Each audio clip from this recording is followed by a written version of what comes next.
नमस्कार मैत्रिणींनो, ओबी किचन मध्ये आपलं स्वागत आहे. मी शुभदा. तर आज आपण बघणार आहे मुळ्याचा चटका.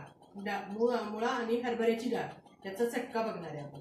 तर तो कसा करायचा, त्याला कसं काय काय लागतं ते आपण बघूया. हा आपण एक मुळा घेतलेला आहे, खिसून स्वच्छ धुवून घट्ट पिळून घेतलेला आहे. आणि डाळ आपण 4-1 तास 2-3 तास जरी भिजवली तरी चालते. ही डाळ हरभऱ्याची आहे, ही आपण भिजवून घेतलेली आहे. आणि फोडणीसाठी आपल्याला जिरे, मोहरी, हिंग हे लागणार आहे.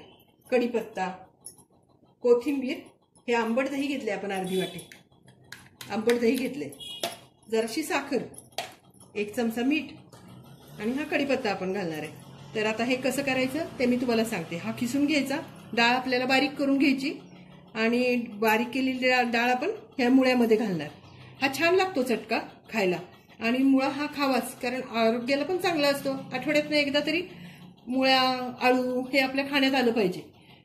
आपण ह्या 2 मिरच्या पण आपल्या राहिल्या होत्या, मिरच्या पण आपण 2 घेतल्यात. ते डाळीतच घालून आपण वाटून घेणार आहे. जिरे, मिरच्या आणि डाळ असं बारीक करून घेणार आहे आपण. तर आपण मिक्सरच्या भांड्यामध्ये ही डाळ काढून घेऊया.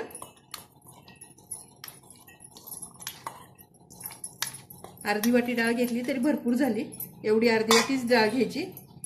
थोडेसे जिरे घालायचे, 1 चमचा, बारका 1 चमचा आहे म्हणजे पाव चमचाच झाला, तो इतके छोटा आहे.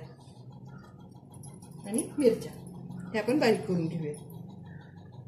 डाळ आपण ओबडधोबड बारीक करून घेतलेली आहे. ही आपण ह्या मुळ्याच्या खिसात घालायची. छान हा चटका खूप चवीला छान लागतो, खमंग लागतो. आपण ह्याला छान फोडणी घालून घ्यायची.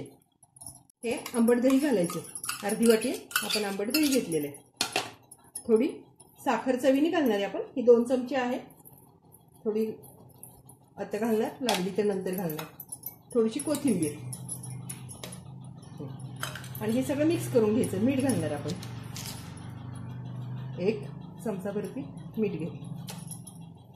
पात्र आपलं एकदम गरम झालेलं आहे. तर आपण आता 1 पळी त्यात तेल टाकूया आणि जिरे मोहरीची आपण फोडणी करूया.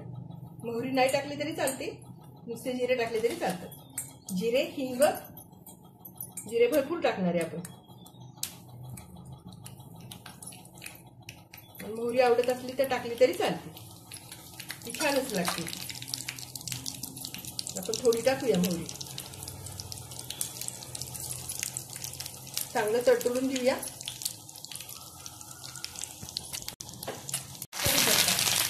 गॅस बंद करूया आणि ही मोहरी आपण याच्यावर घालूया.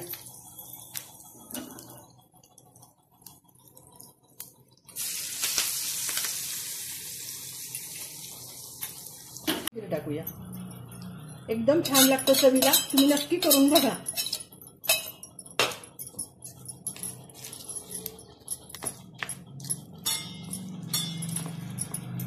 त्याला दह्यामुळं, ह्याच्यामुळं पाचक पण होतो आणि एकदम कोशिंबिरीपेक्षा जरा वेगळं. जेवताना काहीतरी साईडला असलं म्हणजे सगळ्यांनाच मजा वाटते, आवडतं. आपला हा तयार आहे.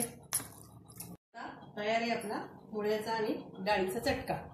तर हा तुम्ही छानच लागतो, तुम्ही नक्की करून बघा. व्हिडिओ पूर्ण बघा, व्हिडिओला लाईक करा, शेअर करा, सबस्क्राईब करा. असं छान छान रेसिपीसह आपण पुन्हा भेटू ओबी किचन मध्ये. धन्यवाद.